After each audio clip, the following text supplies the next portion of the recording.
Hi, welcome to VRLearners। हम आपके लिए ऑनलाइन ट्यूशन शुरू कर रहे हैं जिसमें क्लास 10 मैथ्स के सारे चैप्टर्स डेली अपलोड करेंगे। रेगुलर अपडेट्स के लिए हमारे चैनल को सब्सक्राइब करके नोटिफिकेशन बेल बटन दबाएं। मोरोवर हर वीडियो के एंड में आपके लिए कुछ क्वेश्चंस होंगे जिनका कमेंट में रिप्लाई जरूर करें। तो आइए स्टार्ट करते हैं आज की class. We are doing the chapter of triangles. Basically हमारे पास यहाँ एक जैसे 3 थ्योरम्स है, एक एक करके हम देख लेते हैं। The area of 2 similar triangles are in the ratio of the squares of their corresponding medians. इसका मतलब हो गया कि यदि हमारे पास 2 सिमिलर ट्राइंगल्स हैं, जैसे कि यहाँ हमारे पास triangle A B C is similar to triangle P Q R, तो इनका जो एरिया का रेशियो होगा दिस इज इक्वल्स टू इनके कॉरस्पॉन्डिंग मीडियंस हम देख लेते हैं। That is here AD is triangle ABC में मीडियन कौन सा है, एडी, और ट्राइंगल पी क्यू आर में जो मीडियन है वो है पी एम, और ये दोनों एरिया का जो रेशियो है दिस इज इक्वल्स टू इनके कॉरस्पॉन्डिंग जो मीडियन का रेशियो है उसके स्क्वायर के बराबर है।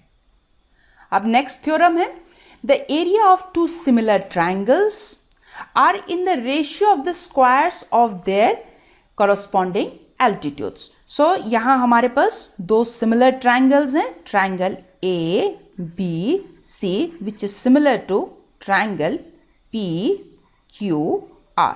तो इनका एरिया का यदि हम रेशियो निकालते हैं तो ये हो गया इनका एरिया का ratio. And now this is equals to इनके कॉरस्पॉन्डिंग एल्टीट्यूड्स। देखिए ट्राइंगल ए बी सी में इसका एल्टीट्यूड कौन सा है, ए डी, और ट्राइंगल पी क्यू आर में इसका एल्टीट्यूड है पी एम।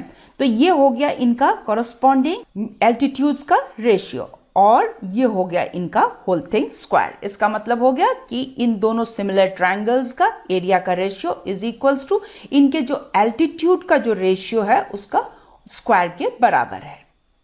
अब हम थर्ड थ्योरम देख लेते हैं। The areas of 2 similar triangles are in the ratio of the squares of their corresponding angle bisector segments। यहाँ हमने 2 similar triangles लिए हैं, triangle A B C, ये similar है triangle P Q R के। अब देखिए इन दोनों ही ट्राइंगल्स में हम देख सकते हैं एंगल ए का भी हमारे पास एक एंगल बाइसेक्टर है। एंगल बाइसेक्टर हम किसको कहते हैं, जो एंगल को इनटू 2 इक्वल पार्ट्स डिवाइड करता है। हम जैसे कि देख सकते हैं ट्राइंगल ए बी सी में एंगल ए को ये जो लाइन सेगमेंट है ए डी डिवाइड कर रहा है into 2 equal parts. Similarly triangle P Q R में भी एंगल जो पी है उसको पी एम डिवाइड कर रहा है इनटू 2 इक्वल एंगल्स में डिवाइड कर रहा है। तब इन दोनों जो ट्राइंगल्स है इनका एरिया का रेशियो हम देख लेते हैं, वो क्या होगा, area of triangle A B C by area of triangle P Q R. अब ट्राइंगल ए बी सी में देखिए इसका एंगल ए का एंगल बाइसेक्टर कौन सा है, ए डी, और उसका कॉरस्पॉन्डिंग एंगल कौन सा हो जाता है दूसरे ट्राइंगल में, एंगल पी हो जाता है। एंगल पी का एंगल बाइसेक्टर कौन सा है, पी एम। तो ये हो गया इन दोनों जो ट्राइंगल्स का एंगल बाइसेक्टर का रेशियो हमने लिख लिया। अब इन दोनों जो सिमिलर ट्राइंगल्स का जो एरिया का रेशियो है दिस इज इक्वल्स टू इनके एंगल बाइसेक्टर जो सेगमेंट है उसके रेशियो के स्क्वायर के बराबर है। तो अभी जो हमने 3 थ्योरम्स पढ़े हैं उनको हम एक साथ कैसे याद रख सकते हैं वो हम देखते हैं। देखिए इन तीनों थ्योरम्स को हमने एक साथ लिखा है सो दैट ये याद रखने में आसानी हो।